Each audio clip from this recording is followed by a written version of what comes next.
Napa, Bu? Tak kira ape ngangoni. Cek ana sing nunggoni kok, Tot. Kowe ape njaluk sandal? Rumangsaku ndek mau mlaku kok kono ya otong-otong ngene menawa ape nyangoni jebul njaluk kunci. Alhamdulillah. Ya Allah. Sios medal, Bu. Ancen suwe ora tau sowaning daerah Demak. Batin kutot olehku dandan tak barik-barikno. Lah terus bareng metu kok sing delok kaya tanduran kurang urea.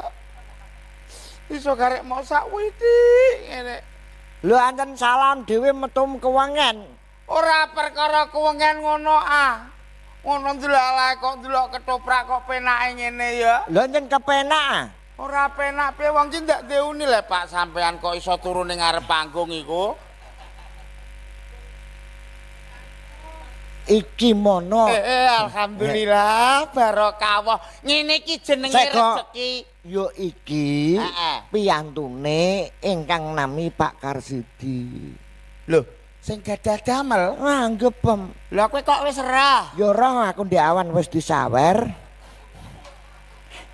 Niki kan ndek awan aku MC sakine dagelan tak enteni saweran. Lho, ngono kok ora ngongkon aku ya? Maksudem? Kok aku dhek ora dikon teko awan-awan. Jare mok suwengin tok. Mbak Pak Karsidi ku ndak lali piye gak tau ndelok live streaming Krida Carita. Maksude iku lho sing sitok sing bari ngono kok ora dijak. Sapa ora itok, Mas? Ong lah ya ong disawang kon ngisor panggung ngke ora ya ketok cangkem bloko kok. Omongam kene iki gantung-gantenge wong ya ya.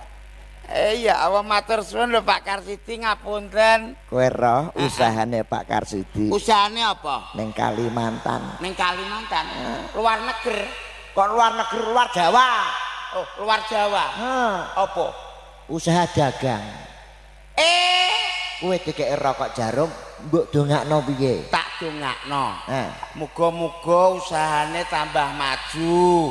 Uga-muga usahane tambah sukses.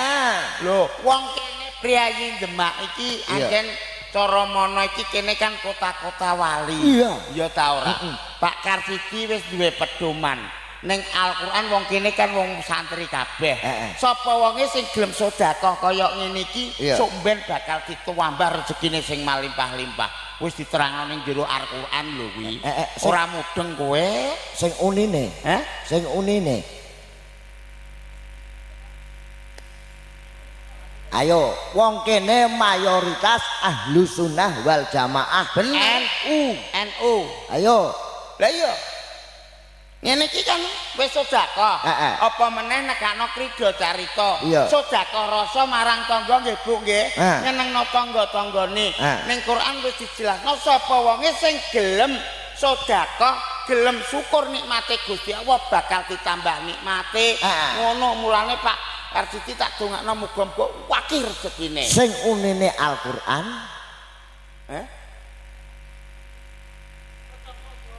Sedekah wa jotos jeblos engko malah. Kuwi lho sing alah kepiye le Mas aku kek lali. Inna wa mas.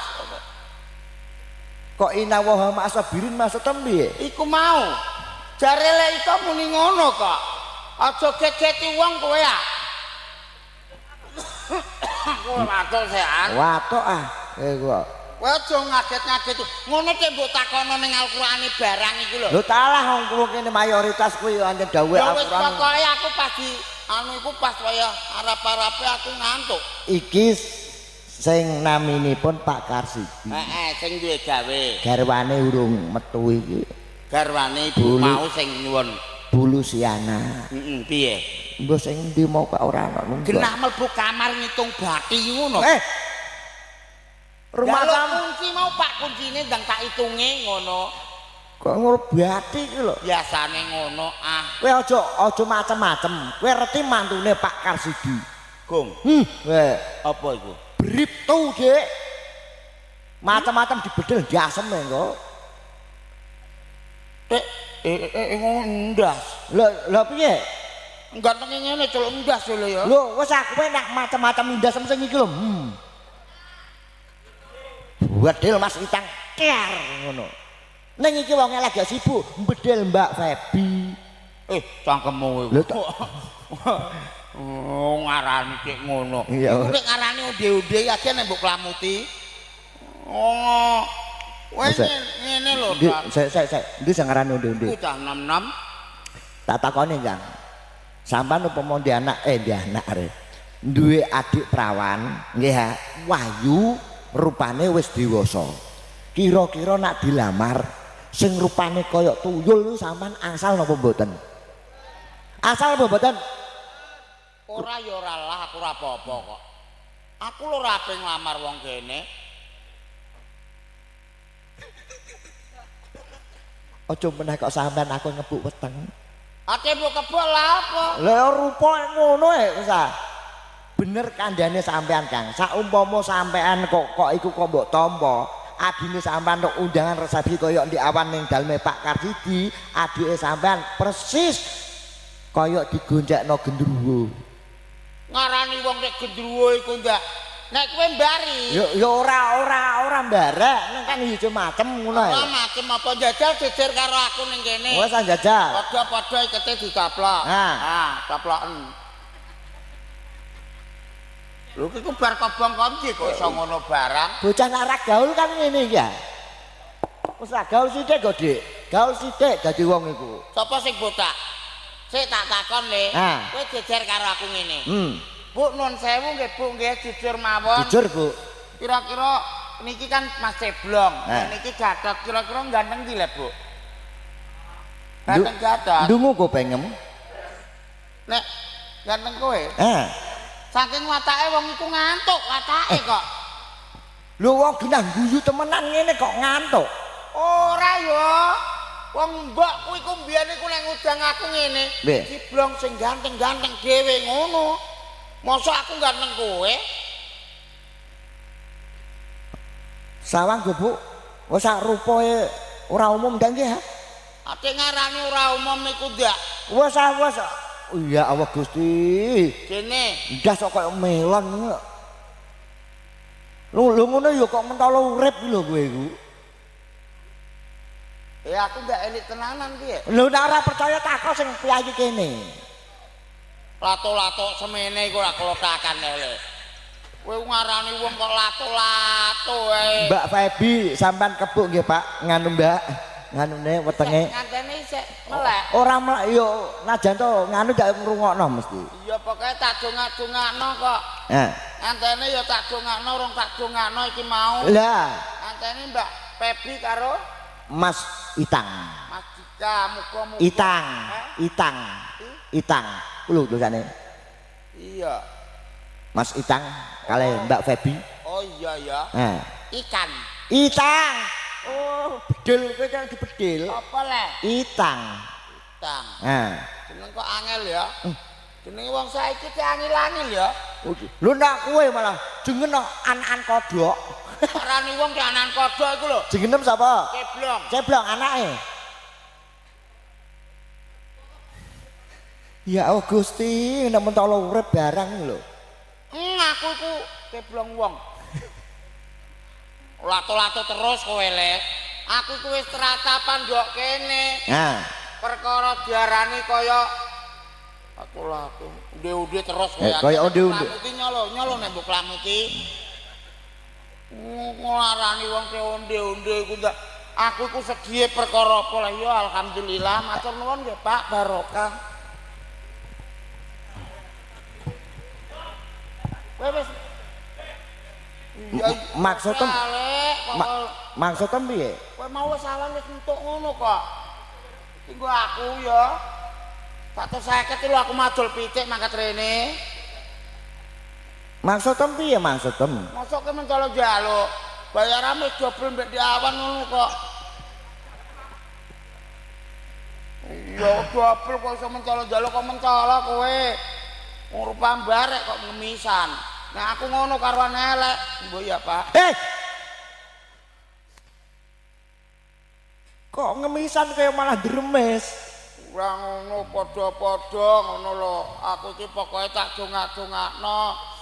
Muga-muga Mbak Nganten karo Mas Nganten bengi iki ndang do padu. Jotos jeblos engko. Lute mbok jotos lha apa? Ora Demak, ora Kudus, ora Jepara, ora Pati, Mas. Nek padu iku tukaran. Ah, sing kono. Omah-omah Nganten anyar mbok dongakno tukaran. Ah, salah kowe salah bento ya le ya.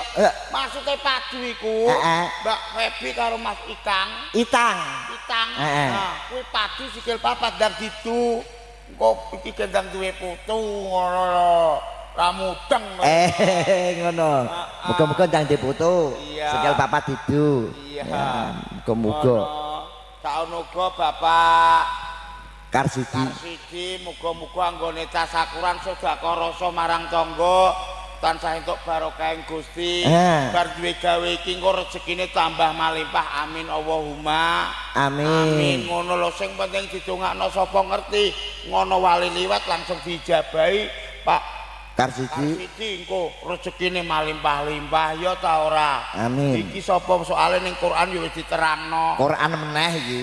Kandhani kok sapa wonge sing gelem sedekah sing syukur ibarate 10.000 bakal dijoli 700.000 rokok 2 bungkus iso dijoli 7 pres sedekah Pak Karsidi dimboi ta ora iki Wih tunggale njaluk imbah kowe nek ora lah karek milih endi karekan kok ngono lho ngono lho Pak ketoprak maine jam pira maine jam 8 sore dar wah ramene ra ukur lakone ya rame jelas karo wayange ganteng-ganteng wayang kepruke ya ganteng-ganteng wah dieger rame dial iya ngene iku tok nggih ana sing ngrasani ning samping panggung wayang kepruk kan do salto sur-sur wong do seneng ana sing do keplok-keplok barang bareng metu matan karo ula ana sing ngrasani ngene sing ngrasani iki matan kan metu wow ngono iku tanggane nek ngrasani ngene. Halah kan macan. Paling kowe ngemplok duwe Kang Warsidi ana nek 40 juta ya. 40 juta. Biasane ngono. Maksudnya kok macan iku mau ngaur-ngaur terus ana sing ngrasani gak gumun kan kowe tek ngaur-ngaur lah. Paling ape ngemplok duwe Kang Karsidi 40 juta. Ya wis ora apa-apa wis diniati sedekah nyenengno putra ya nyenengno tangga.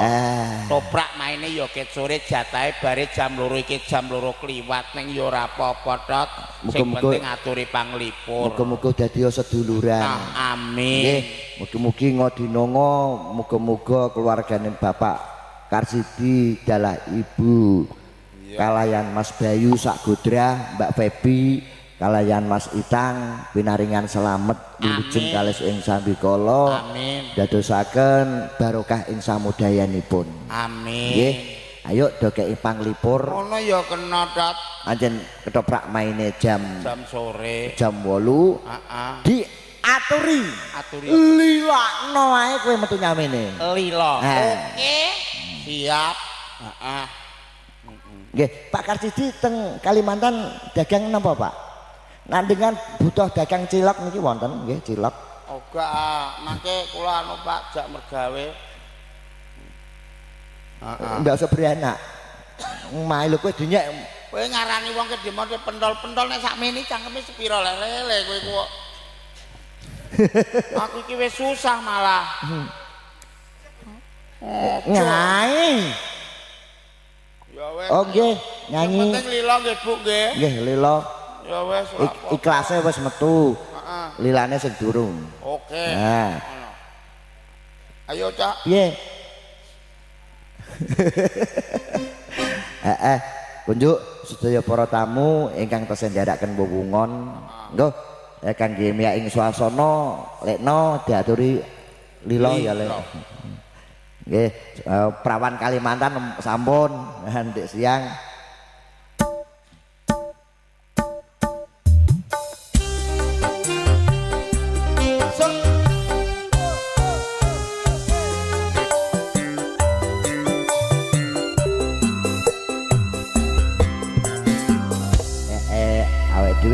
Pangapunten Bapak Karsidi, Mas Bayu, matur suwun ingkang mertados sampun kalian krida carita donga dinonga mugi-mugi anggen kita badhe anglampahi siam wulan Ramadan dipun paringi sehat dohir batin sehingga saged awake dhewe poso sak wulan muput. Awake dhewe jroning suka kudu eling lan waspada. Muga-muga keluarga ingkang hamogati barokah ing samudayanipun. Amin. Ngene, ayo sewang-sewang golek momongane dhewe. Momongane. Ayo. Iki